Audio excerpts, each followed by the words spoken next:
Are you looking for a flower that doesn't mind the heat, the pollinators love, and you can also use as a cover crop? Grow Tithonia.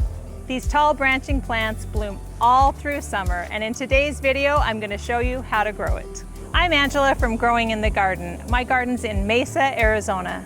I want to help you succeed, even if you're gardening in tough conditions. Tithonia is perfect for hot, dry weather, just the kind of plant I love.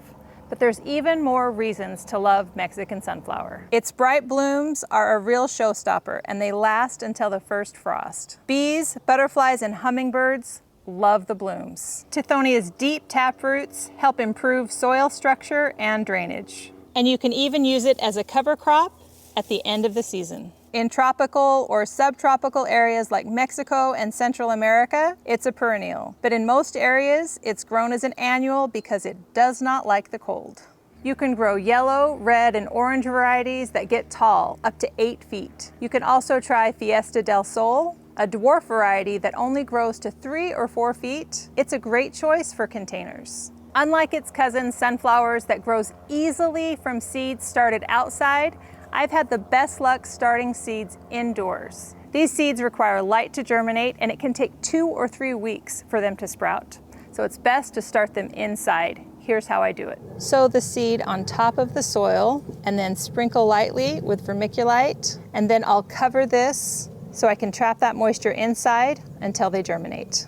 Start seeds indoors 6 to 8 weeks before your last frost, or if you want to plant outside, plant once soil temperatures are at least 60 degrees.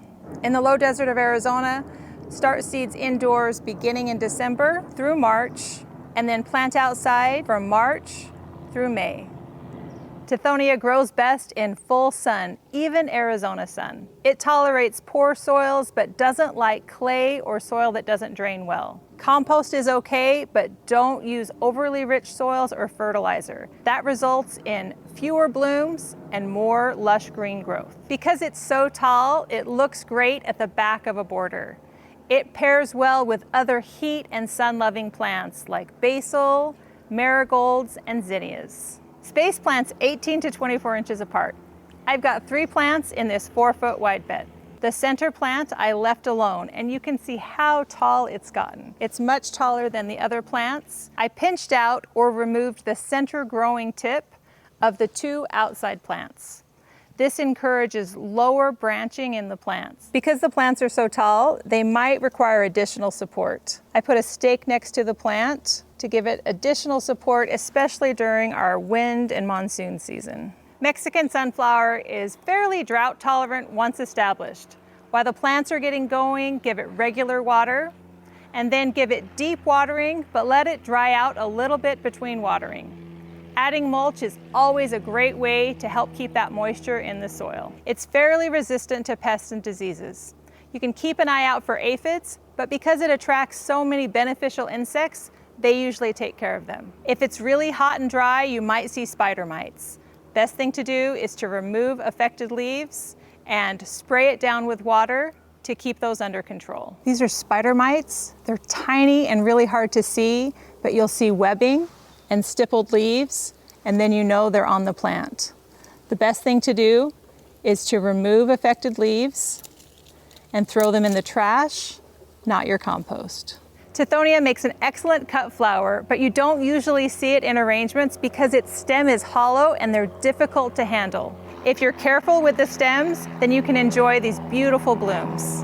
Harvest first thing in the morning when the blooms are fully open. You want to cut just above a leaf node to encourage more flowers. You can cut all the way down to the main stem or just above a leaf node, depending on how long you want the stem to be.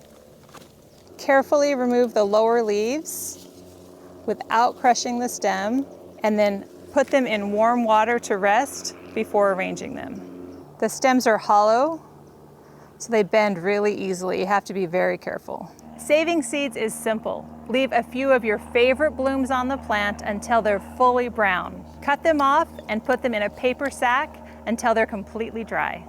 You want the seeds to be plump and fully developed. Keeping the spent flowers deadheaded will encourage more blooms. Cut just above a leaf node and then you'll see a new bloom ready to take its place. At the end of the season, you can leave the plants in place. The seed heads will attract birds. Or you can chop up the plant matter and leave it on the soil as a natural cover crop. Cut back before the stems become woody or start producing seeds. If you don't want to use it as a cover crop, chop it up and add it to your compost. It will decompose quickly and heat up the compost. I think you'll love growing Tithonia as much as I do. If you have questions or tips, leave them in the comments. And I just lost one. Just cut it. I can start over. I think I already said that. Sorry, I'm losing it here. That's okay. Okay. Ooh, let's see. And store them in a paper sack. That was pretty loud. Should I cut that little vine? No. Okay.